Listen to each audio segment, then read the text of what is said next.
Assalamualaikum students, welcome once again in our physics class and I hope you all are good and fine. Now we are going to prove the one basic property of kinetic molecular theory of gases, which is temperature directly proportional to average kinetic energy, or you can say absolute temperature directly proportional to average kinetic energy. So before going to start this derivation, let's revise previous class. As you know guys, this is the best way to start our new class. Alright, so as you know guys, in previous class we have discussed the topic of kinetic molecular theory of gases, and also we have derived the one basic derivation of chapter number 11, which is relation of interpretation of pressure on the basis of KMT. Alright, तो kinetic molecular theory of gases की हमने कुछ properties discuss की थी और उन्हीं properties में से एक बेसिक प्रॉपर्टी आज की क्लास में हम ड्राइव करने जा रहे हैं, which is temperature directly proportional to average kinetic energy. और जो है, अगर हम आपको याद हो तो लास्ट क्लास में काफ़ी लेंथी एक डेरिवेशन मैंने डिस्कस की थी, ठीक है, interpretation of pressure on the basis of KMT. Pressure का रिलेशन मैंने कैलकुलेट किया था on the basis of KMT. अब उसी प्रेशर के रिलेशन की मदद से, उसी प्रेशर की रिलेशन की हेल्प से अब हम ये जो है ये रिलेशन ड्राइव करने जा रहे हैं कि temperature directly proportional to average kinetic energy. Paper में सवाल किस तरह से आता है, एक तो सिंपल आपके पास सवाल आ जाएगा कि prove that temperature directly proportional to average kinetic energy. एक तो बिल्कुल इस तरह से बेसिक आपके पास क्वेश्चन आ जाएगा, ठीक है, या और किस तरह से क्वेश्चन आ सकता है, ठीक है, वो लिख लीजिएगा जल्दी से. फिर हम ये रिलेशन स्टार्ट करना शुरू करते हैं, इसको प्रूव करने जा रहे हैं, ठीक है, कि टेम्परेचर किस तरह से एवरेज काइनेटिक एनर्जी से डायरेक्टली प्रोपोर्शनल है. इसको हम रिलेशन को प्रूव करने जा रहे हैं. तो उससे पहले पेपर में किस तरह से सवाल आ सकता है इसका और करके लिख लीजिएगा कि with the help of interpretation of pressure, with the help of interpretation of pressure, prove that, with the help of interpretation of pressure, prove that temperature of an ideal gas, with the help of interpretation of pressure, prove that temperature of an ideal gas is directly proportional to the average kinetic energy. With the help of interpretation of pressure, prove that temperature of an ideal gas is directly proportional to the average kinetic energy. ठीक है, जो ideal gas का जो temperature है वो directly proportional है किसके, average kinetic energy के. ठीक है, या ये डायरेक्ट ये सवाल लिख लें, prove that temperature directly proportional to average kinetic energy. तो आपने बिल्कुल स्टार्टिंग में क्वेश्चन की क्या लिखा कि with the help of interpretation of pressure. तो इसका मतलब क्या है कि ये डेरिवेशन हम किसकी मदद से हम सॉल्व करेंगे, with the help of interpretation of pressure. मतलब इंटरप्रिटेशन ऑफ प्रेशर के रिलेशन से जो हेल्प लेंगे और इससे जो है वो रिलेशन ड्राइव करेंगे temperature directly proportional to average kinetic energy. जब उसी से रिलेशन आपने उसकी हेल्प से आपने ये रिलेशन ड्राइव करना है तो बिल्कुल स्टार्ट भी हम उसी से करेंगे, उसी रिलेशन से, इंटरप्रिटेशन ऑफ प्रेशर के रिलेशन से. तो आइए चलते हैं ये डेरिवेशन स्टार्ट करने. ठीक है बेटे, तो हम ये प्रूव करने जा रहे हैं रिलेशन. तो स्टार्ट करेंगे बिल्कुल उसी के रेफरेंस से, लिख लेंगे from interpretation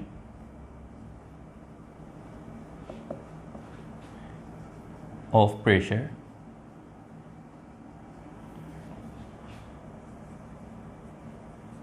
on the basis of KMT.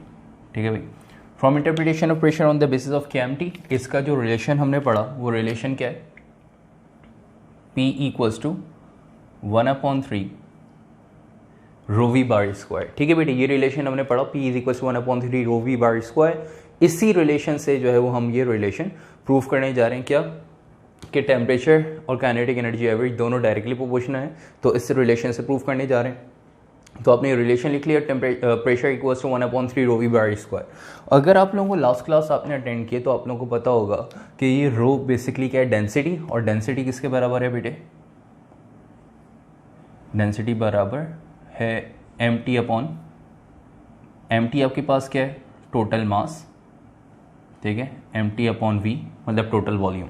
तो mt टोटल मास और डिवाइड बाय वॉल्यूम, इसके बराबर है क्या, डेंसिटी. तो अब हम क्या करेंगे, बिल्कुल अगर आपको याद हो तो जिस तरह से हमने ये रिलेशन ड्राइव किया था, बिल्कुल इसके रिवर्स प्रोसेस से में हम जाएंगे और आप जो है ये रिलेशन ड्राइव करेंगे, temperature directly proportional to average kinetic energy. तो अब हम क्या करने जा रहे हैं, ये जो रो है, ये जो डेंसिटी है, इसकी जगह वैल्यू पुट करने जा रहे हैं. P equals to 1/3 as it is, density की जगह आ जाएगा mt अपॉन v. ठीक है, वॉल्यूम का v है बेटे कैपिटल, और ये v bar square as it is. ठीक है बेटे, उसके बाद फिर यहाँ पे बताएंगे कि ये mt एक्चुअली किसके बराबर होता है, mn के। आपको पता होगा ये mt क्या है, टोटल मास, स्मॉल m क्या है, मास ऑफ वन मॉलिक्यूल, और ये कैपिटल N क्या है, कैपिटल N का मतलब है टोटल नंबर ऑफ मॉलिक्यूल्स। तो mass of one molecule total number of molecules को मल्टीप्लाई करते हैं तो आपके पास टोटल मास आ जाएगा। इस वजह से हमने वहाँ पे जो है प्रीवियस रिलेशन में, इस रिलेशन में mn की जगह mt पुट किया था। तो अब हम यहाँ पे क्या करने जा रहे हैं, रिवर्स प्रोसेस है, तो mt की जगह क्या पुट कर देंगे, mn पुट कर देंगे। तो देख लीजिएगा रिलेशन क्या बन जाएगा, p = 1/3 m capital N upon v और v bar square as it is. ठीक है बेटे। उसके बाद जो है फिर यहाँ पे ज़रा देखिएगा, ये कैपिटल N अपॉन v, ये capital N upon v last class में पढ़ के आए हैं, किसके बराबर है, कैपिटल N अपॉन v, ये बराबर है बेटे किसके, मॉलिक्यूलर डेंसिटी के। अगर आप लोगों को याद हो तो मॉलिक्यूलर डेंसिटी हम पढ़ के आते हैं, मॉलिक्यूलर डेंसिटी क्या है, रेशियो है किसके, total number of molecules in a unit volume. ठीक है, कि पर यूनिट वॉल्यूम में कितने नंबर ऑफ मॉलिक्यूल्स आपके पास हैं, जैसे कि हमने बताया था कि अप्रॉक्स वैल्यू 3 x 125। ठीक है, तो ये वैल्यू हम एक्चुअली नहीं लेंगे क्योंकि यहाँ पे रिलेशन हम यूज़ कर रहे हैं। तो molecular density capital N upon v, ये जहाँ पे इसकी जगह मतलब कैपिटल N अपॉन v की जगह हम यहाँ पे मॉलिक्यूलर डेंसिटी का सिंबल यहाँ पे पुट कर देंगे। तो कैपिटल N अपॉन v इसकी जगह आ जाएगा बेटा मॉलिक्यूलर डेंसिटी, मतलब p = 1/3 m molecular density NV और v बार स्क्वायर। यहाँ तक आगे आपने एक रिलेशन बनाया, ठीक है, और रिलेशन बना के यहाँ पे छोड़ देंगे, इसको नाम दे देंगे रिलेशन नंबर 1, मतलब इक्वेशन नंबर 1 का। ठीक है बेटे, यहाँ पे आपने इसको इक्वेशन नंबर 1 यहाँ पे बना के छोड़ दी। ठीक है, उसके बाद फिर यहाँ पे हम रेफरेंस यूज़ करेंगे जर्नल गैस इक्वेशन, लेंगे journal gas equation from journal gas equation. आप सब लोगों को पता होगा बेटे जर्नल गैस इक्वेशन क्या है, पढ़ के आए होंगे कि journal gas equation PV = nRT। ठीक है बेटे, ये रिलेशन हम इस यहाँ पे इसका रेफरेंस यूज़ किया और ये इक्वेशन यूज़ करेंगे। PV = nRT में ये P क्या है बेटा, प्रेशर, V क्या है, वॉल्यूम, N क्या है, नंबर ऑफ मोल्स, R क्या है, जर्नल गैस कांस्टेंट, और T क्या है यहाँ पे, टेम्परेचर। तो क्योंकि आपको टेम्परेचर चाहिए, टेम्परेचर बराबर है किसके, एवरेज काइनेटिक एनर्जी की, तो टेम्परेचर का रिलेशन आपको चाहिए था। टेम्परेचर यहाँ पे इक्वेशन में नहीं आ रहा, तो इस वजह से यहाँ पे अपनी जर्नल गैस इक्वेशन की हेल्प से आगे फर्दर जो है वो रिलेशन को प्रूव करेंगे। ठीक है बेटे, तो अब हम क्या करने जा रहे हैं, ज़रा देखिएगा कि v मल्टीप्लाई हो रहा है, नीचे आके डिवाइड हो जाएगा, तो P = nRT अपॉन v। ठीक है, यहाँ पे आपने एक और इक्वेशन बनाई और इस इक्वेशन को इक्वेशन नंबर 2 का नाम देंगे। ठीक है बेटे, इस इक्वेशन को आपने इक्वेशन नंबर 2 का नाम दिया और यहाँ पे इस इक्वेशन को यहीं छोड़ दिया, क्योंकि अब हम यहाँ पे जो जर्नल गैस कांस्टेंट है R, इसकी जगह इसकी वैल्यू पुट करने जा रहे हैं। ठीक है, तो जर्नल गैस कांस्टेंट की जगह जर्नल गैस कांस्टेंट की वैल्यू यहाँ पे हम पुट करेंगे। तो जर्नल गैस कांस्टेंट मतलब R यहाँ पे कैलकुलेट करने जा रहे हैं। तो R कैसे कैलकुलेट करेंगे, आइए ज़रा देखते हैं। ठीक है बेटे, तो R कैलकुलेट करने जा रहे हैं, उसके लिए यहाँ पे आप ज़रा देखें हम रेफरेंस कौन से यूज़ कर रहे हैं, फ्रॉम। अच्छा बेटा, तो अब यहाँ पे हमने रेफरेंस दिया फ्रॉम बोल्ट्जमैन्स कांस्टेंट, और बोल्ट्जमैन्स कांस्टेंट का जो सिंबल होता है वो क्या होता है बेटा, K। आप देख सकते हैं यहाँ पे K लिखा हुआ है। ठीक है, और उसका जो रिलेशन है वो रिलेशन क्या है, K = R अपॉन Na। ये R क्या है बेटा, journal gas constant, Na Avogadro's number. ठीक है, मतलब बोल्ट्जमैन्स कांस्टेंट क्या है, it is a ratio between journal gas constant and Avogadro's number. तो अब ये बोल्ट्जमैन्स कांस्टेंट क्या है, ठीक है, ये आपने देख लिया, एक रेशियो है जर्नल गैस कांस्टेंट का और एवोगाड्रोस नंबर का। इसकी वैल्यू क्या होती है, इसकी वैल्यू होती है 1.38 एक्सपोनेंट -23 जूल पर मोल इंटू केल्विन। ये वैल्यू कहाँ से आई, इसी रिलेशन से जो है वो हम ये वैल्यू कैलकुलेट करेंगे। बस आपको ये कांस्टेंट्स पता होने चाहिए कि एवोगाड्रोस नंबर आप लोगों ने पढ़ा होगा केमिस्ट्री में, क्या होती है वैल्यू 6.02 एक्सपोनेंट 23। इसी तरह जर्नल गैस कांस्टेंट 8.314। तो ये वैल्यूज़ जो हैं वो आपको पता होनी चाहिए, इनकी मदद से, इनको रेशियो है बेसिकली बोल्ट्जमैन्स कांस्टेंट इन दोनों वैल्यूज़ का, तो दोनों को डिवाइड करके जो है वो वैल्यू हम यहाँ पे बोल्ट्जमैन्स कांस्टेंट की कैलकुलेट कर लेंगे। कि तो किस तरह से इसकी कैलकुलेशन है ज़रा देख लीजिएगा। कि अगर यहाँ पे हम बोल्ट्जमैन कांस्टेंट मतलब के की वैल्यू अगर हम यहाँ पे कैलकुलेट करें तो किस तरह से कैलकुलेट करेंगे कि के इक्वल्स टू आर की जगह आर की वैल्यू मतलब जनरल गैस कांस्टेंट 8.314 और एन ए मतलब एवोगैड्रोस नंबर, ठीक है, 6.02 एक्सपोनेंट 23, दोनों को डिवाइड करेंगे तो आपके पास जो है वो के की वैल्यू आ जाएगी और के आपके पास 1.38 एक्सपोनेंट -23, इन दोनों को डिवाइड किया एक्सपोनेंट -23 जूल पर मोल इनटू केल्विन, ठीक है बेटे। तो ये आपके पास के की पूरी वैल्यू आ गई, ठीक है, सॉरी जूल पर मोल इनटू केल्विन, तो ठीक है बेटे। तो के की वैल्यू आ गई, यूनिट आपने देख लिया, के की वैल्यू आई है 1.38 एक्सपोनेंट -23 और जूल पर मोल इनटू केल्विन। डेरिवेशन में इन वैल्यूज़ का कोई काम नहीं है, वैल्यू इस वजह से लिखी क्योंकि यहाँ पे हम पढ़ने जा रहे हैं के का रिलेशन, मतलब बोल्ट्जमैन कांस्टेंट क्या है ये रिलेशन पढ़ने जा रहे थे, इसका रेफरेंस आपने यूज़ किया तो वैल्यूज़ भी यहीं कैलकुलेट कर ली और वैल्यू का यहाँ पे काम नहीं है। आगे न्यूमेरिकल जब हम करेंगे तो न्यूमेरिकल में याद रखिएगा वैल्यू यूज़ होगी कि 1.38 एक्सपोनेंट -23 जूल पर मोल इनटू केल्विन, क्योंकि यहाँ पे हमने इसका रेफरेंस यूज़ किया तो इस वजह से वैल्यू भी यहाँ पे मैंने आपके सामने कैलकुलेट करवा दी ताकि जो है वो आगे न्यूमेरिकल में हम इसको यूज़ कर सकें, ठीक है बेटे। अब यहाँ पे क्या करना है, बोल्ट्जमैन कांस्टेंट यूज़ किया था किस लिए, ताकि आर मतलब जर्नल गैस कांस्टेंट की वैल्यू आपको फाइंड हो सके, जर्नल गैस कांस्टेंट की वैल्यू आप फाइंड कर सकें। तो जर्नल गैस कांस्टेंट की वैल्यू फाइंड करने जा रहे हैं, आप देख लें ज़रा कि k equals to r upon n है, ठीक है। अब यहाँ पे क्या करेंगे आप ज़रा देख लीजिएगा कि एन ए एवोगैड्रोस नंबर की वैल्यू एन ए, ये नीचे डिवाइड और ऊपर जाके के से मल्टीप्लाई, तो आर की वैल्यू आ जाएगी एन ए के, ठीक है। तो ये आर की वैल्यू जर्नल गैस कांस्टेंट की वैल्यू आपने यहाँ पे कैलकुलेट कर ली, R equals to N A k Avogadro's number, और बोल्ट्जमैन कांस्टेंट का जो प्रोडक्ट है वो किसके बराबर है, जर्नल गैस कांस्टेंट के। तो ये जर्नल गैस कांस्टेंट की जो वैल्यू आर की जो वैल्यू है इसको इक्वेशन नंबर 2 में पुट कर देंगे। तो यहाँ पे हम वर्डिंग लिखने जा रहे हैं, by putting the value of R in equation number 2। Equation number 2 में वैल्यू पुट करेंगे तो पहले इक्वेशन नंबर 2 लिख लेते हैं, P equals to n r t upon v, ठीक है बेटे। तो R की जगह R की वैल्यू पुट करेंगे और R की वैल्यू क्या है, N A k, P equals to N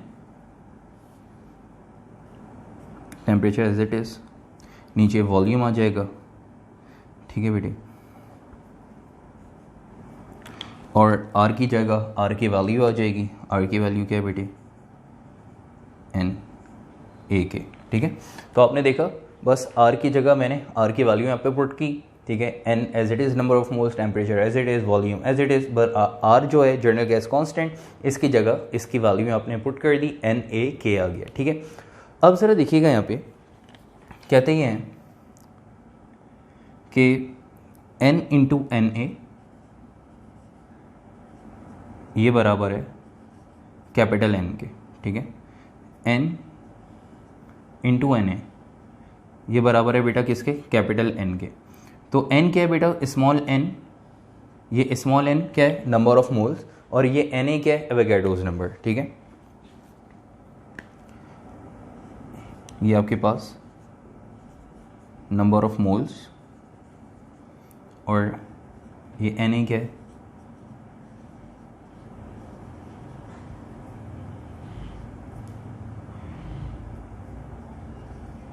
Avogadro's number, ठीक है।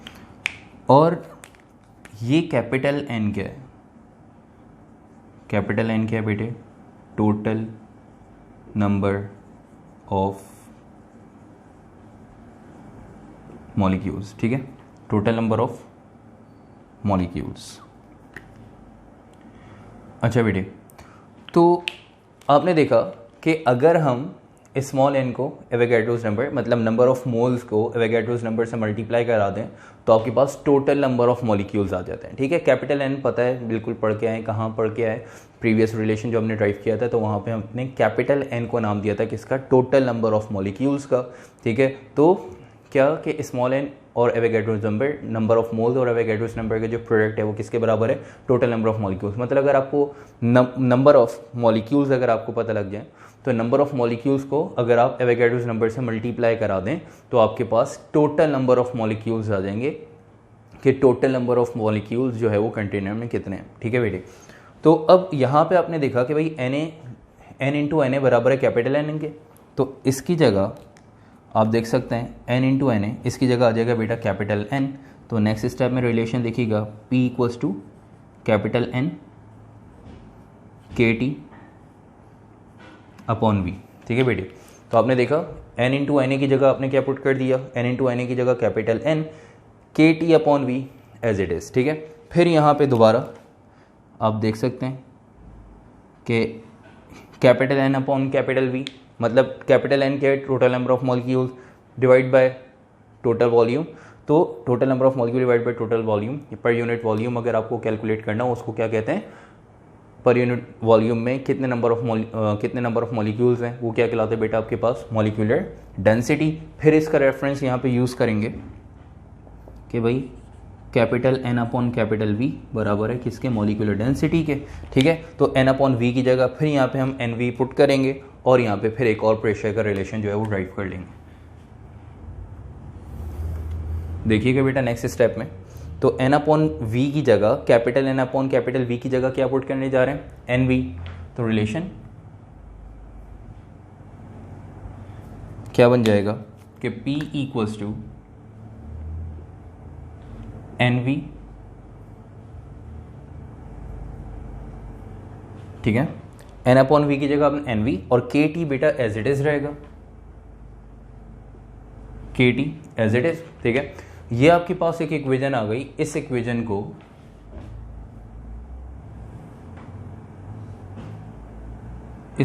नाम दे देंगे इक्वेशन नंबर 3 का। आप देख सकते हैं इससे पहले आपने जो है वो दो इक्वेशन बनाई है, इक्वेशन नंबर 1 और इक्वेशन नंबर 2। इक्वेशन नंबर 2 को आपने फर्दर और सॉल्व किया और उसको आपने इक्वेशन नंबर 3 में कन्वर्ट कर दिया। ठीक है, आपने देखा आपने इक्वेशन नंबर 2 को सॉल्व किया, ठीक है, और सॉल्व करके इक्वेशन नंबर 3 बना ली। तो इक्वेशन नंबर 3 जो आपके पास आई है तो अब क्या करेंगे, इक्वेशन नंबर 1 और इक्वेशन नंबर 3 इन दोनों को कंपेयर करा देंगे, क्योंकि ये भी प्रेशर का रिलेशन है, आप देख सकते हैं ये भी एक प्रेशर का रिलेशन है। ठीक है, और ये भी एक प्रेशर का रिलेशन है, दोनों की लेफ्ट हैंड साइड सेम है तो दोनों को हम क्या करा देंगे, कंपेयर। कि जब दोनों की लेफ्ट हैंड साइड सेम है तो दोनों की राइट हैंड साइड भी क्या हो जाएगी, यहाँ पे सेम हो जाएगी। तो अब हम क्या करने जा रहे हैं, इक्वेशन नंबर 1 और इक्वेशन नंबर 3 इन दोनों को, इक्वेशन नंबर 1 और इक्वेशन नंबर 3 इन दोनों इक्वेशन को कंपेयर कराने जा रहे हैं। ठीक है, यहाँ पे बेटे वर्डिंग लिख देंगे, by comparing equation number 1 and 3। ठीक है, इक्वेशन नंबर 1 और इक्वेशन नंबर 3 को कंपेयर कराने जा रहे हैं।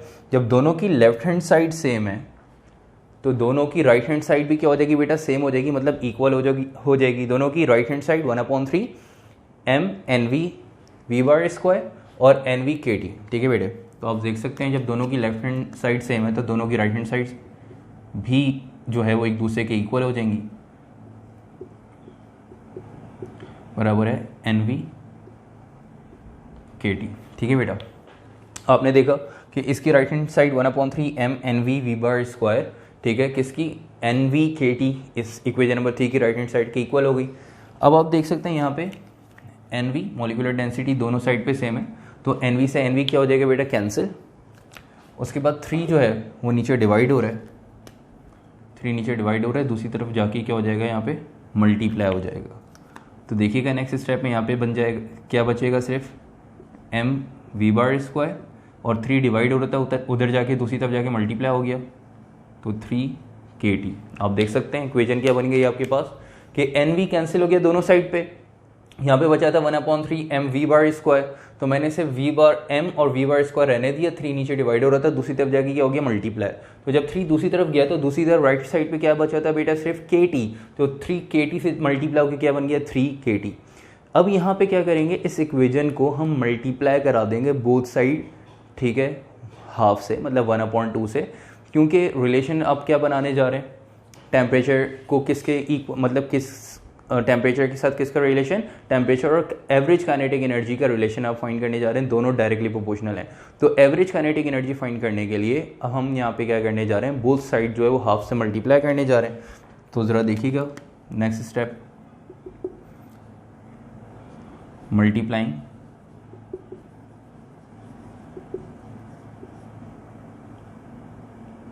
Both sides by 1/2।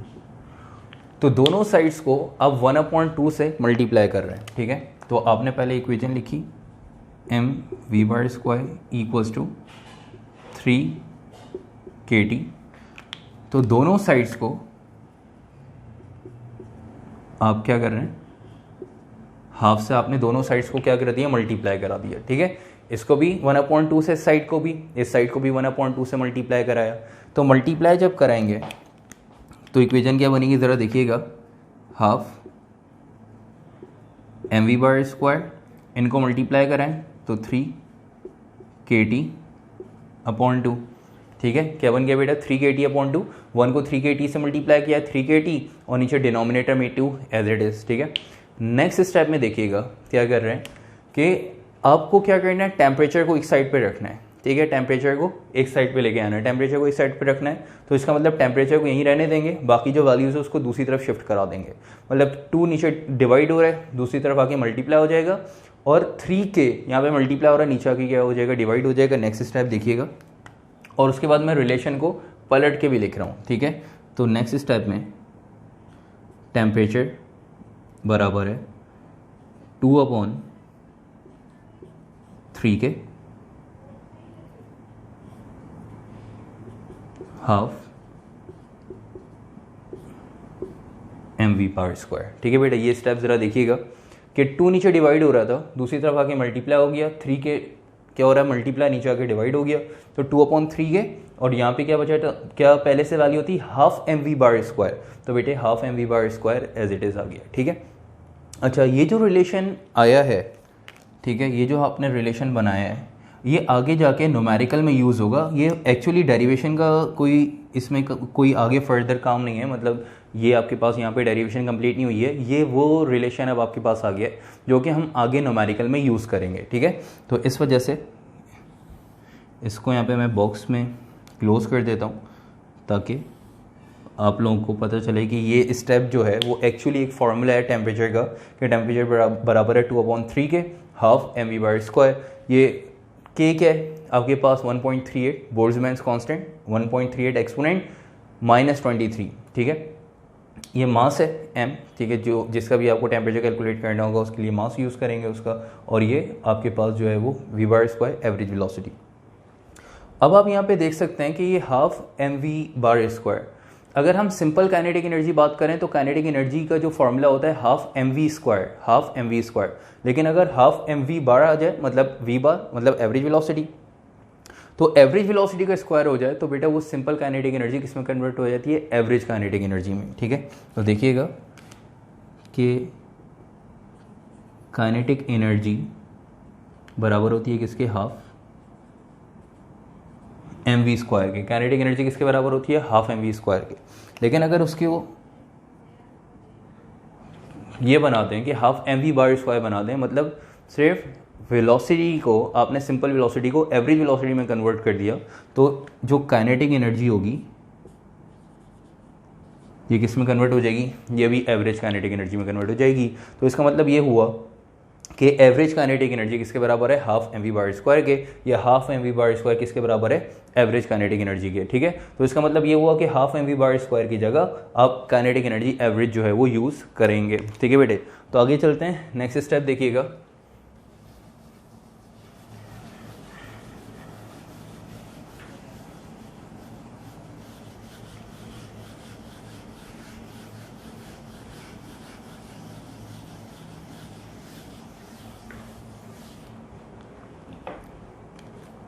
Next step में half m v bar square की जगह काइनेटिक एनर्जी एवरेज ये पुट करने जा रहे हैं, तो T इक्वल्स टू 2/3 के बेटे एज इट इज़, और काइनेटिक एनर्जी एवरेज आपने यहाँ पे इसकी जगह half m v bar square की जगह काइनेटिक एनर्जी एवरेज आपने पुट कर दी, ठीक है बेटे। उसके बाद क्या करेंगे, आप देख सकते हैं कि 2/3 के, ठीक है, टेम्परेचर और काइनेटिक एनर्जी एवरेज का रिलेशन चाहिए, इसके बाद छोड़ के बाकी वैल्यूज़ आपको इस रिलेशन में नहीं चाहिए।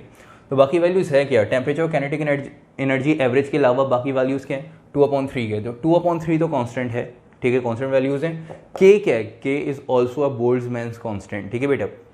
तो के खुद एक बोल्ट्जमैन्स कांस्टेंट है, तो इस वजह से यहाँ पे हम एज्यूम करेंगे कि 2/3 के क्या है बेटे, कांस्टेंट है, ठीक है। तो 2/3 के की जगह यहाँ पे हम कांस्टेंट पुट कर देंगे, T equals to constant kinetic energy average, ठीक है बेटे। और उसके बाद जब आप लोगों ने रिलेशन, आपको पता होगा कि जब हम प्रोपोर्शनैलिटी का साइन हटाते हैं तो इक्वल्स टू और कांस्टेंट लगाते हैं। तो जब इक्वल्स टू और कांस्टेंट हटाएंगे, इक्वल्स टू और कांस्टेंट हटाएंगे तो उसकी जगह प्रोपोर्शनैलिटी यूज़ करेंगे, ठीक है बेटे। जब इक्वल्स टू और कांस्टेंट हटाएंगे तो उसकी जगह प्रोपोर्शनैलिटी यूज़ करेंगे। तो इक्वल्स टू कांस्टेंट हटा दें तो उसकी जगह हम प्रोपोर्शनैलिटी यूज़ करेंगे और kinetic energy average age it is. तो यहाँ तक आके आपने प्रूफ कर दिया कि भाई temperature of an ideal gas is directly proportional to the average kinetic energy, ठीक है बेटे।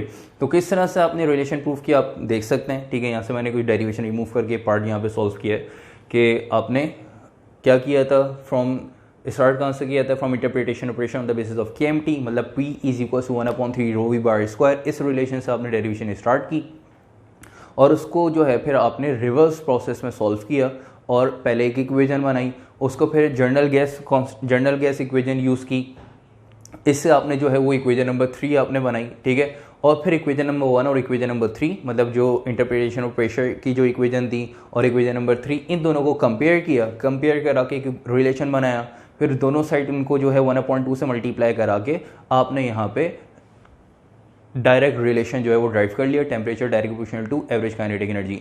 रिलेशन तो आपने यहाँ पे प्रूफ कर लिया, ड्राइव कर लिया। यहाँ पे लिख सकते हैं hence it is proof that temperature of an ideal gas is directly proportional to the average kinetic energy, ठीक है बेटा। नीचे एक लाइन लिख लीजिएगा कि hence it is proof that temperature of an ideal gas is directly proportional to the average kinetic energy, average kinetic energy. अच्छा बेटा अब जरा देखिएगा, इस डेरिवेशन में आपने एक रिलेशन यहाँ पे बना के जो है वो मैंने इसको हाईलाइट कर दिया ताकि आपको जो है ये रिलेशन याद हो, ठीक है। वैसे तो डेरिवेशन रटनी नहीं होती, याद नहीं करनी होती है, लेकिन उसके अंदर ये आपको इतनी प्रैक्टिस करनी है कि खुद ब खुद आपसे जो है वो इक्वेशन, आप जो है ये डेरिवेशन खुद ब खुद जो है वो आगे सॉल्व करें, एक स्टेप करें तो अगला स्टेप खुद ही याद आ रहा हो कि इसके बाद हमें ये करना है, रट्टा नहीं लगाना है, प्रैक्टिस करनी है। तो अब ये जो आपने बी डेरिवेशन में एक रिलेशन को यहाँ पे मैंने हाईलाइट कर दिया है, ये इस वजह से ताकि ये फार्मूला आप ये अपने दिमाग में बिठा लें कि ये फार्मूला आगे न्यूमेरिकल में यूज़ होगा। एक ये रिलेशन T इक्वल टू 2/3 के हाफ mv बार स्क्वायर, ये रिलेशन, और जब इसकी जगह हमने वैल्यू पुट की काइनेटिक एनर्जी एवरेज, तो ये रिलेशन भी आगे न्यूमेरिकल में यूज़ होगा। याद रखिएगा कि टेम्परेचर जो है वो बराबर है 2/3 के काइनेटिक एनर्जी एवरेज, मतलब काइनेटिक एनर्जी एवरेज अगर कैलकुलेट करनी है तो काइनेटिक एनर्जी एवरेज कैलकुलेशन के लिए फार्मूला आपके पास आ गया, इससे फार्मूला बना लेंगे, ठीक है। लेकिन ये रिलेशन याद रखिएगा, T इक्वल टू 2/3 के काइनेटिक एनर्जी एवरेज, ठीक है बेटे। तो यहाँ तक आके रिलेशन जो है वो आपका क्या हो गया, कंप्लीट हो गया। अब इसी टॉपिक से रिलेटेड आपके पास दो न्यूमेरिकल्स हैं 11.4 एंड 11.5, ठीक है बेटे। तो अब हम जो है वो दोनों न्यूमेरिकल सॉल्व करने जा रहे हैं ताकि आप लोगों का ये जनरल गैस जो आपने kinetic molecular theory of gases का जो टॉपिक स्टार्ट किया था ये पूरा कंप्लीट हो जाए। इसकी हमने प्रॉपर्टीज़ डिस्कस की, उसके बाद आपने एक रिलेशन ड्राइव किया कि on the basis of KMT drive the relation for interpretation of pressure, ठीक है, ये रिलेशन ड्राइव किया। उसके बाद आज की क्लास में आपने with the help of interpretation of pressure आपने जो है वो रिलेशन ड्राइव किया कि temperature is direct motion to the average kinetic energy की, ठीक है बेटा, ये आपने जो है वो प्रूव करा रिलेशन। अब इन्हीं पूरे टॉपिक से रिलेटेड 2 न्यूमेरिकल्स हैं, वो भी न्यूमेरिकल कंप्लीट करेंगे ताकि आपके पास ये kinetic molecular theory of gases का पूरा टॉपिक जो है वो कंप्लीट हो जाए, ठीक है बेटे। तो न्यूमेरिकल ज़रा देख लीजिएगा, बुक में पेज नंबर आपके पास 38 पे न्यूमेरिकल नंबर 11.4 है, ठीक है। और 11.4 में क्या कह रहा है, 11.4 देखिएगा बेटा, कह रहे calculate the root mean square speed of hydrogen molecule at 800 kelvin. तो कह रहा है कि calculate root mean square speed of hydrogen molecule, ठीक है। इसका मतलब क्या हुआ कि बेसिकली एवरेज स्पीड कैलकुलेट करनी है, एवरेज वेलोसिटी कैलकुलेट करनी है किसकी, हाइड्रोजन मॉलिक्यूल की। किस तरह से कैलकुलेट करते हैं आइए देखते हैं। 800 केल्विन पे अगर टेम्परेचर 800 केल्विन होगा तो उस वक्त हाइड्रोजन मॉलिक्यूल की जो एवरेज स्पीड होगी वो क्या होगी, वो हम कैलकुलेट करने जा रहे हैं, ठीक है बेटे। तो न्यूमेरिकल 11.4 पेज नंबर 38 ओपन करें, ये हम सॉल्व करने जा रहे हैं। अच्छा बेटा, तो आप लोगों ने देखा कि जो है वो न्यूमेरिकल नंबर 11.4 उसके अंदर क्या कह रहा है कि calculate the root mean at 800 kelvin, कि अगर आपके पास टेम्परेचर 800 केल्विन हो तो average velocity of hydrogen molecule क्या होगी, average speed of hydrogen molecule क्या होगी, ये आपने जो है वो फाइंड करने जाना है, ठीक है। तो सबसे पहले हम डाटा बनाने जाते हैं। तो आपके पास जो है वो टेम्परेचर पहले से जो है वो केल्विन में गिवन है, आप देख सकते हैं कि टेम्परेचर आपके पास 800 केल्विन है, ठीक है। इसी तरह आपके पास जो है वो के हम ले लेते हैं, बोल्ट्जमैन्स कांस्टेंट 1.38 एक्सपोनेंट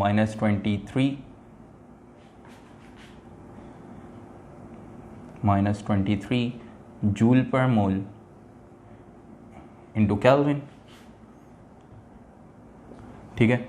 और यहाँ पे कैलकुलेट क्या करना है, v bar, average speed, average velocity of hydrogen molecule, ठीक है। अच्छा, अब जो है वो हम कैलकुलेट करने जा रहे हैं, तो सॉल्यूशन के हेडिंग डाल देंगे, जो फाइंड करना है वो लिख देंगे, for v bar equal to question mark, ठीक है। वी बार कैलकुलेट करने जा रहे हैं तो उसके लिए जो फार्मूला यूज़ करेंगे, अगर आपको याद हो तो मैंने आप लोगों को डेरिवेशन में एक रिलेशन जो है वो बताया था कि टेम्परेचर बराबर है किसके, 2/3 के half m v bar square, ठीक है। तो ये पूरा रिलेशन मैंने इसको हाईलाइट कर दिया था कि आगे जाके न्यूमेरिकल में हम यूज़ करेंगे। तो अभी इस न्यूमेरिकल में हम वही फार्मूला यूज़ करने जा रहे हैं, T = 2/3 के half m v bar square, ठीक है बेटे। तो ये रिलेशन जो है बेसिकली हम यूज़ करने जा रहे हैं, ये फार्मूला आपने इसका रेफरेंस दिया। और अब हम इसको सॉल्व करते हैं, तो आप ज़रा देखिएगा कि 2 से 2 यहाँ पे क्या हो जाएगा, कैंसिल हो जाएगा, और 3 के जो है ये वैल्यू नीचे डिवाइड हो रही है, ऊपर जाके टेम्परेचर से क्या हो जाएगी, मल्टीप्लाई। वी बार चाहिए, ठीक है, तो वी बार के लिए पहले फॉर्मूला बना लेते हैं। 3 के नीचे डिवाइड हो रहा है, ऊपर जाके टेम्परेचर से मल्टीप्लाई हो जाएगा, मतलब 3 के T equals to right side पे वैल्यू क्या रह गई, एम वी बार स्क्वायर। तो यहाँ पे अब ज़रा देखिएगा, वी बार चाहिए तो एम मल्टीप्लाई हो रहा है, दूसरी तरफ आगे क्या हो जाएगा, डिवाइड। मैं इसको डिवाइड तो करा रहा हूँ, रिलेशन को पलट के भी लिख दूंगा कि भाई वी बार स्क्वायर ये बराबर हो जाएगा किसके, 3kT upon M, 3kT upon M. अब वो पता है यहाँ से जब स्क्वायर हटाएंगे, ठीक है, तो क्या लगाएंगे, दूसरी साइड पे रूट आ जाएगा। देखिएगा बेटा नेक्स्ट स्टेप, जब यहाँ से स्क्वायर हटाएंगे दूसरी साइड पे रूट आ जाएगा, और यहाँ पे आपके पास root mean square speed of hydrogen molecule के लिए पूरा एक फॉर्मूला बन गया कि 3kT अपॉन एम, ठीक है बेटे। ये रिलेशन आप यूज़ करके वी बार की वैल्यू यहाँ पे कैलकुलेट करेंगे, ठीक है। रूट मीन स्क्वायर स्पीड क्या कैलकुलेट करने जा रहे हैं हाइड्रोजन मॉलिक्यूल की। तो अब यहाँ पे 3 और T टेम्परेचर की वैल्यू पता है, 3 आपको पता है कांस्टेंट है, K आपको पता है खुद कांस्टेंट है, बोल्ट्जमैन कांस्टेंट, और वैल्यू क्या है 1.38 -23। बस ये यहाँ पे जो मास आ रहा है ना, ये मास आपको चाहिए किसका, हाइड्रोजन का मॉलिक्यूलर मास। हाइड्रोजन का मॉलिक्यूलर मास अगर आपको आइडिया हो तो किसके बराबर होता है बेटे, 2 AMU के। तो हाइड्रोजन का जो मॉलिक्यूलर मास है वो हम यहाँ पे कैलकुलेट कर लेते हैं ताकि वैल्यूज पुट करें तो आपके पास सिंपल डायरेक्ट जो है वो आंसर आ जाए किसका, रूट मीन स्क्वायर स्पीड का, ठीक है बेटे। तो मास कैलकुलेट करने जा रहे हैं, तो मास जो है वो किसके बराबर बेटे, 2 AMU के, ठीक है। तो 2 AMU के बराबर है। तो आप क्या करेंगे कि इसको अगर मल्टीप्लाई कर दें, 2 को मल्टीप्लाई कर दें 1 AMU से। 1 AMU किसके बराबर होता है बेटा? 1 AMU बराबर है 1.67 एक्सपोनेंट माइनस 27 के। तो आपके पास मास जो है वो किस में कन्वर्ट हो जाएगा? 2 AMU से किस में कन्वर्ट हो जाएगा? kg में। ठीक है, तो इसको कन्वर्ट कर लेते हैं। m equals to 2 multiply by 1.67 exponent minus 27। ठीक है, क्या करा आपने? 2 को 1 AMU से मल्टीप्लाई कर दिया, क्योंकि 1 AMU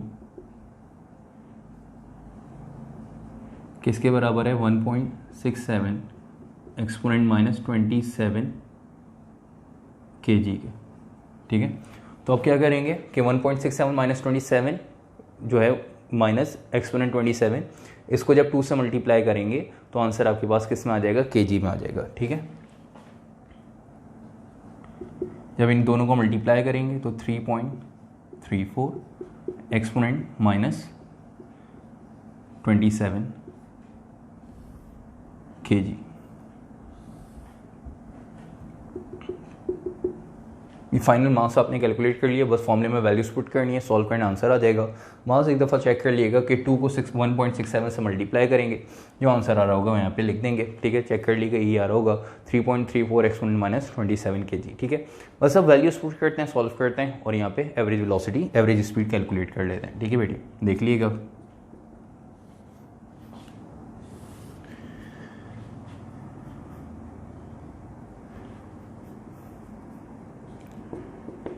अच्छा जी, नेक्स्ट स्टेप, बस वैल्यूज पुट करने जा रहे हैं। फॉर्मूला आपके सामने लिखा हुआ है, तो बेटा 3 एज इट इज़ रहेगा, मल्टीप्लाई बाय k की जगह k की वैल्यू 1.38 एक्सपोनेंट माइनस 23 और टेम्परेचर आपके पास 800 है और नीचे मास आ जाएगा 3.34 एक्सपोनेंट माइनस 27। इनको सॉल्व करेंगे तो आपके पास एवरेज स्पीड आ जाएगी ऑफ हाइड्रोजन मॉलिक्यूल। ठीक है, जो भी आ रही है इसको सॉल्व करिएगा, रूट लिएगा। ठीक है, जो भी आंसर आ रहा है वो यहाँ पे लिख दिएगा और आंसर का यूनिट मीटर पर सेकेंड। ठीक है, तो average velocity, average speed of hydrogen molecule आपने कैलकुलेट कर ली, इसको कैलकुलेट करके वैल्यूज यहाँ पे लिख दिएगा और आंसर आ जाएगा। और इस तरह से आपके पास 11.4 न्यूमेरिकल कंप्लीट हो जाएगा। ठीक है, तो अब हम चलते हैं इस न्यूमेरिकल के बाद। आई होप इसमें कोई आपको कन्फ्यूजन नहीं होगी, अगर कन्फ्यूजन है तो आप लोग पूछ सकते हैं। ठीक है, उसके बाद जो है वो हम चलते हैं नेक्स्ट न्यूमेरिकल की तरफ, और नेक्स्ट न्यूमेरिकल आपके पास 11.5 ज़रा देखिएगा 11.5 में क्या कह रहा है।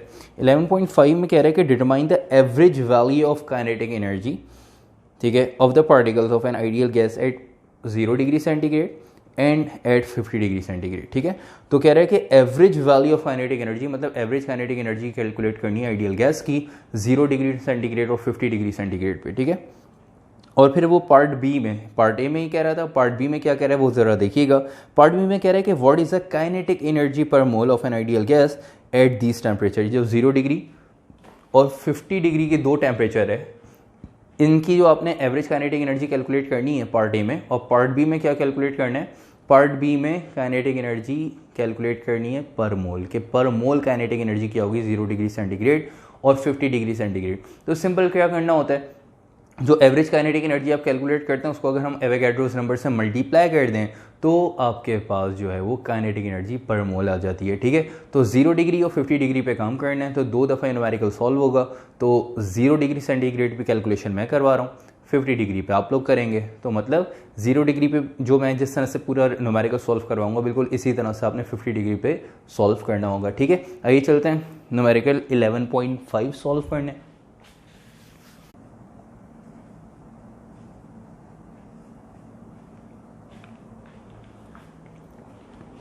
अच्छा बेटा, तो अब हम जो है वो 11.5 जो है वो सॉल्व करने जा रहे हैं। तो 11.5 में हमने देखा कि पहले डाटा बनेगा किसका, जब 0 डिग्री सेंटीग्रेड का टेम्परेचर है तो उस पर kinetic energy average ideal gas की क्या होती है, और पर मोल जो है वो काइनेटिक एनर्जी क्या होगी वो हम कैलकुलेट करने जा रहे हैं। बिल्कुल इसी तरह से जो है वो आपने 50 डिग्री सेंटीग्रेड पर कैलकुलेशन आप लोगों ने करनी होगी। ठीक है, तो डाटा ज़रा देख लीजिएगा कि टेम्परेचर जो है वो आपके पास 0 डिग्री सेंटीग्रेड है। उसके बाद जो है क्या करेंगे, बोर्ड्स में कांस्टेंट यूज़ होगा 1.38 एक्सपोनेंट माइनस 23 जूल पर मोल इंटू केल्विन, ठीक है। और जो है पार्ट ए में क्या कैलकुलेट करना है आपने, काइनेटिक एनर्जी एवरेज, और पार्ट बी में काइनेटिक एनर्जी पर मोल, ठीक है। तो ये बिल्कुल सेम ऐसे ही आप डाटा बनाएंगे। जो है ये 0 डिग्री सेंटीग्रेड पे डाटा पूरा बना हुआ है, आपने 50 डिग्री सेंटीग्रेड पे इस तरह से वर्किंग करनी होगी, ठीक है। तो अब 0 डिग्री सेंटीग्रेड है, इसको केल्विन में कन्वर्ट करें तो 0 + 273 ऐड करा देंगे तो टेम्परेचर जो है वो केल्विन में कन्वर्ट हो जाएगा। तो टेम्परेचर को केल्विन में कन्वर्ट करना है तो क्या करते हैं, 273 ऐड करा दें तो 0 + 273 273 केल्विन, ठीक है बेटे। तो टेम्परेचर आ गया आपके पास 273 केल्विन। और किस तरह से सॉल्व करेंगे, सॉल्यूशन की हिंट डालेंगे और सबसे पहले जो फाइंड करना है वो लिख देंगे कि पार्ट ए में आपने कैलकुलेट करना है काइनेटिक एनर्जी एवरेज, ठीक है। काइनेटिक एनर्जी एवरेज कैलकुलेट करने जा रहे हैं पार्ट ए में, और काइनेटिक एनर्जी एवरेज की कैलकुलेशन के लिए फार्मूला आपको याद हो तो मैंने जो है वो डेरिवेशन के अंदर 2 रिलेशन पे को हाईलाइट किया था कि ये 2 रिलेशन हम आगे जाके न्यूमेरिकल में यूज़ होंगे। एक रिलेशन तो आपने यूज़ कर लिया है यहाँ पे, T = 2/3 के हाफ mv/2। एक रिलेशन यहाँ पे हम यूज़ करने जा रहे हैं T = 2/3 के काइनेटिक एनर्जी एवरेज, ठीक है बेटे। तो इससे काइनेटिक एनर्जी एवरेज का रिलेशन चाहिए तो 3 के नीचे डिवाइड हो रहा है, ऊपर जाके क्या हो जाएगा टेम्परेचर से मल्टीप्लाई, और ये वैल्यू क्या हो रही है यहाँ पे मल्टीप्लाई हो रही है तो नीचे आके क्या हो जाएगी डिवाइड। तो रिलेशन क्या बन जाएगा, ठीक है, काइनेटिक एनर्जी एवरेज का देख लीजिएगा। रिलेशन को मैं पलट के भी लिख रहा हूँ कि 3k को ऊपर 2 को नीचे लेके जाऊँगा तो ये रिलेशन हो जाएगा 3kT/2। तो काइनेटिक एनर्जी एवरेज का फॉर्मूला आपके पास आ गया। आप देख सकते हैं काइनेटिक एनर्जी एवरेज का फॉर्मूला, काइनेटिक एनर्जी एवरेज बराबर है 3kT/2। Kinetic energy average 3kT/2। Values put करेंगे, सॉल्व कर लेते हैं, काइनेटिक एनर्जी एवरेज आ जाएगी। तो काइनेटिक एनर्जी एवरेज की कैलकुलेशन देखिएगा कि 3 एज इट इज़, k की जगह k की वैल्यू 1.38 एक्सपोनेंट -23, और टेम्परेचर यहाँ पे क्या है आपके पास 273, नीचे 2। इसको सॉल्व करेंगे तो काइनेटिक एनर्जी एवरेज का आंसर आ जाएगा, मतलब पार्ट ए का आंसर आ जाएगा कि 0 डिग्री सेंटीग्रेड पे काइनेटिक एनर्जी एवरेज की वैल्यू क्या है। इसको सॉल्व कर लेते हैं सिंपल कैलकुलेटर से और देख लेते हैं इसका आंसर क्या है, ठीक है बेटे। तो 3 × 1.38 एक्सपोनेंट -23 इंटू 273 डिवाइड बाई 2, ठीक है बेटे। तो ये आपके पास आंसर आ रहा है 5.6 एक्सपोनेंट -21, 5.6 एक्सपोनेंट -21 जूल, ठीक है बेटे। तो ये काइनेटिक एनर्जी एवरेज जो है वो कैलकुलेट की है, वो कितनी आ गई आपके पास 5.6 एक्सपोनेंट -21 जूल, ठीक है। अब ये एवरेज काइनेटिक एनर्जी कैलकुलेट की है आपने 0 डिग्री सेंटीग्रेड पे।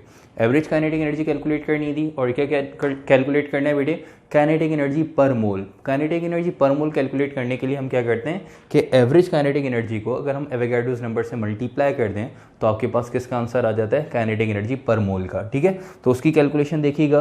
तो काइनेटिक एनर्जी पर मोल हम जो है वो कैलकुलेट करने जा रहे हैं। काइनेटिक एनर्जी पर मोल किस तरह से कैलकुलेट करते हैं मैं यहाँ पे कैलकुलेट करवा देता हूँ, ज़रा देख लीजिएगा कि पार्ट बी में क्या कैलकुलेट करना है, काइनेटिक एनर्जी पर मोल। काइनेटिक एनर्जी पर मोल का जो फॉर्मूला बनेगा वो क्या बनेगा बेटा, ज़रा देख लीजिएगा कि काइनेटिक एनर्जी पर मोल, काइनेटिक एनर्जी पर मोल किसके बराबर है, kinetic energy average into Avogadro's number. ठीक है, मतलब काइनेटिक एनर्जी पर मोल कैलकुलेट करने के लिए आपने क्या करा, काइनेटिक एनर्जी एवरेज को एवोगैड्रोस नंबर से मल्टीप्लाई करा देंगे तो आपके पास काइनेटिक एनर्जी पर मोल आ जाएगी। कैलकुलेशन देख लेते हैं कि काइनेटिक एनर्जी फॉर 1 मोल या पर मोल कैलकुलेट करने के लिए काइनेटिक एनर्जी एवरेज की जो वैल्यू कैलकुलेट की है बेटा 0 डिग्री सेंटीग्रेड पे, वो क्या है आपके पास 5.6 exponent minus 21, 5.6 exponent minus 21 into Avogadro's number. Avogadro's number आपको पता है बेटे क्या होता है, 6.02 एक्सपोनेंट 23। ठीक है, इनको जब मल्टीप्लाई कराएंगे तो आपके पास काइनेटिक एनर्जी पर मोल आ जाएगी, काइनेटिक एनर्जी पर मोल। ठीक है, तो इस कैलकुलेशन से आपके पास पार्ट बी जो है ये सॉल्व हो जाएगा और दोनों पार्ट आपने इस न्यूमेरिकल के इजीली सॉल्व कर लिए। ठीक है, आपने क्या करना है, इनको मल्टीप्लाई करना है, मल्टीप्लाई करके आप यहाँ पे लिख देंगे काइनेटिक। तो काइनेटिक एनर्जी पर मोल की कैलकुलेशन आपने देखी किस तरह से हमने की 0 डिग्री सेंटीग्रेड पे, बिल्कुल इसी तरह से आपने जो है वो यही दोनों पार्ट ए में एवरेज काइनेटिक एनर्जी और पार्ट बी में काइनेटिक एनर्जी पर मोल कैलकुलेट करनी है when temperature is 50 degree centigrade. ठीक है, तो जब टेम्परेचर जो है 50 डिग्री सेंटीग्रेड होगा तो एवरेज काइनेटिक एनर्जी क्या होगी, काइनेटिक एनर्जी पर मोल क्या होगी, किस तरह से कैलकुलेट करेंगे वो अब आप लोगों को आइडिया हो गया होगा। ठीक है, तो मैंने 0 डिग्री सेंटीग्रेड पे कैलकुलेशन कर दी, 50 डिग्री सेंटीग्रेड पे आप लोगों ने कैलकुलेशन करनी है। बस क्लास को यहाँ पे एंड करेंगे। आई होप आज की क्लास में आप लोगों को कन्फ्यूजन नहीं होगी, क्योंकि आज की क्लास में हमने kinetic molecular theory of gases का टॉपिक पूरा कंप्लीट कर लिया। अब जो है वो गैस लॉ से स्टार्ट करेंगे, बॉयज़ लॉ, चार्ल्स लॉ इंशाल्लाह नेक्स्ट क्लास में। और अगर कोई कन्फ्यूजन हो आज की क्लास में तो जो है वो आप लोग जो है वो कमेंट में पूछ सकते हैं, आप लोग जो है वो कांटेक्ट कर सकते हैं। ठीक है, और जो है बेटे लेक्चर अगर पसंद आया, वीडियो पसंद आई तो वीडियो को लाइक ज़रूर करना है, और चैनल अब तक अगर आप लोगों ने सब्सक्राइब नहीं किया है तो चैनल को लाजमी सब्सक्राइब करें, अपने जो है वो फ्रेंड्स में शेयर करें। ठीक है, और नेक्स्ट क्लास में मुलाकात होती है, तब तक अपना ख्याल रखें। अल्लाह हाफिज़।